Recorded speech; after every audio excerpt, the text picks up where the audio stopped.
வணக்கம். சற்று முன் கிடைக்கப்பெற்ற மிக முக்கியமான செய்தி ஒன்று வெளியாகியுள்ளது. திராவிட முன்னேற்ற கழகம் இந்தியா கூட்டணியிலிருந்து விலகப் போவதாக தகவல்கள் வெளியாகியுள்ளது.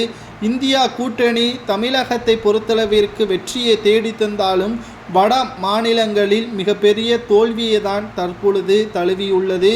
மேலும் 2026 சட்டமன்ற தேர்தலிலும் தமிழக திமுக கூட்டணி ஆட்சி மலரக்கூடிய வகையில் தற்பொழுது ஏற்பாடுகள் செய்யப்பட்டாலும் கூட்டணி கட்சிகளுக்கு மரியாதை இல்லாமல் தான் இருப்பதாக காங்கிரஸ் கட்சியினர்கள் கூறி வருகிறார்கள்.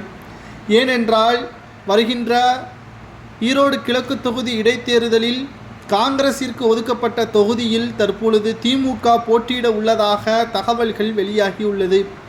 2 முறை வாய்ப்புகள் காங்கிரசிற்கு வழங்கப்பட்டு வெற்றியடைய வைத்தாலும் தொடர்ச்சியான மரணங்களும் தற்பொழுது விடுதலை சிறுத்தை கட்சிகளின் அழுத்தத்தின் காரணமாகவும் இந்த முறை விடுதலை சிறுத்தைக்கு ஒதுக்கப்பட உள்ளதாகவும் தற்பொழுது தகவல்கள் வெளியாகியுள்ளது.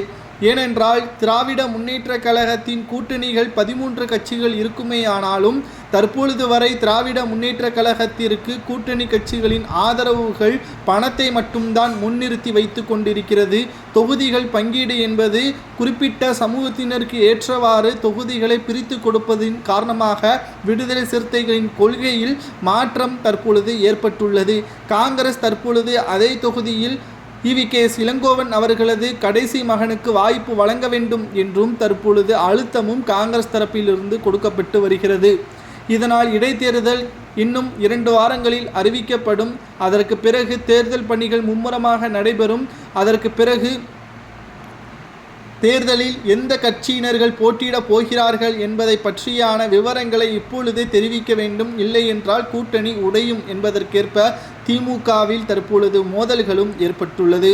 இந்தியா கூட்டணியும் தற்பொழுது திமுகவிற்கு அழுத்தம் கொடுத்து வருவதன் காரணமாக 40 தொகுதிகளில் வெற்றியடைந்த திமுகவும் திமுகவின் கூட்டணி கட்சிகளும் மத்தியில் அமைச்சராக முடியாத காரணத்தினால் பாஜகவிற்கே சென்று விடலாமா என்ற ஒரு நிலைமையில் திமுக இருக்கிறது. ஆனால் பாஜகவிற்கு ஆதரவு கொடுத்தால் திமுகவின் நிலைமை என்னவாக மாறும்? கூட்டணி கட்சிகள் தொடர்ச்சியான திமுகவிற்கு ஆதரவுகளை கொடுப்பதிலும் ஏமாற்றம் அடையக்கூடிய வகையில் இருப்பதால் திமுக மற்றும் காங்கிரஸ் கூட்டணிக்கு மறுபரிசீலனை செய்யப்பட உள்ளதாக திமுகவின் பொதுச் செயலாளர் துரைமுருகன் அவர்கள் தெரிவித்திருக்கிறார்.